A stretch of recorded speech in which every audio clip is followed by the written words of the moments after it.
अस्सलामु अलैकुम वरहमतुल्लाहि वबरकातुह। अल्हम्दुलिल्लाह रब्बिल आलमीन। दुरूद व सलाम हो अल्लाह के महबूब नबी हज़रत मोहम्मद पर, जो सरापा रहमत, सरापा मोहब्बत और सरापा नूर थे। हज़रत मोहम्मद की ज़िंदगी इंसानियत के लिए सबसे बड़ी नामत थी। आपने दुनिया को जहालत और जुल्मत से निकालकर हिदायत और रोशनी अता की।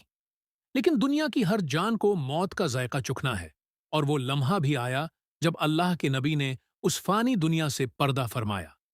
रसूलुल्लाह की बीमारी के दिन काफी सख्त थे। आपके सिर में दर्द और बुखार बढ़ गया।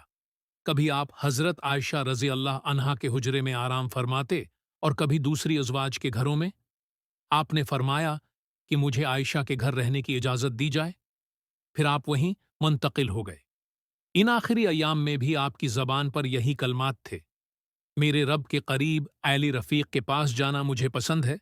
वफात से कुछ दिन पहले आपने सहाबा कराम को नसीहत फरमाई।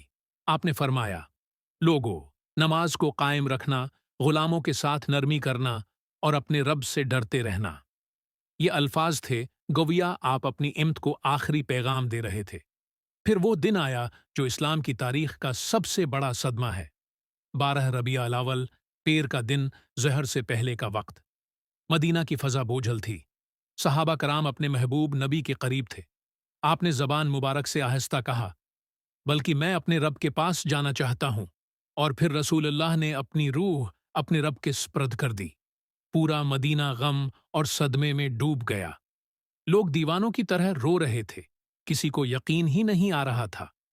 हजरत उमर फारूक रजी अल्लाह इना खड़े हो गए और फरमाया, जो ये कहेगा कि मोहम्मद वफात पा गए हैं, मैं उसकी गर्दन मार दूंगा। अल्लाह के रसूल नहीं मरे, वो अभी अपने रब के पास गए हैं और वापस आएंगे।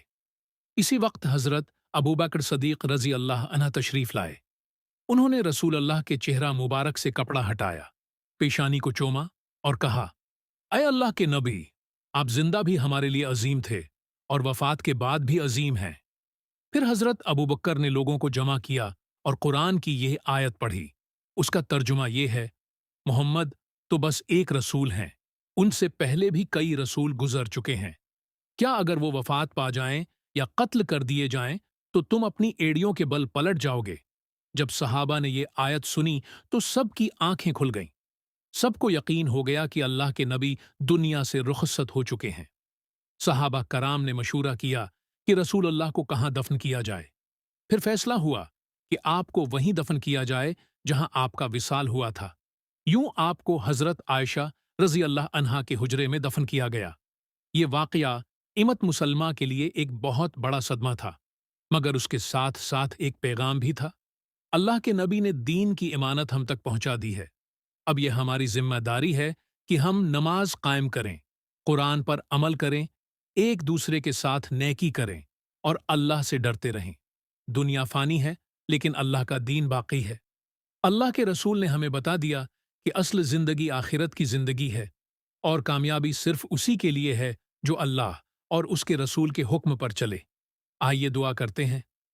आए अल्लाह, हमें अपने नबी मोहम्मद की सच्ची मोहब्बत अता फरमा, हमें उनकी सीरत पर अमल करने वाला बना, हमें उनके साथ जन्नतिल फरदौस में जगह अता फरमा। ऐ अल्लाह, हमें मौत के वक्त कलमा नसीब फरमा और हमें अपने नबी के हौज कोसर से पानी नसीब फरमा। आमीन या रब्बिल आलमीन।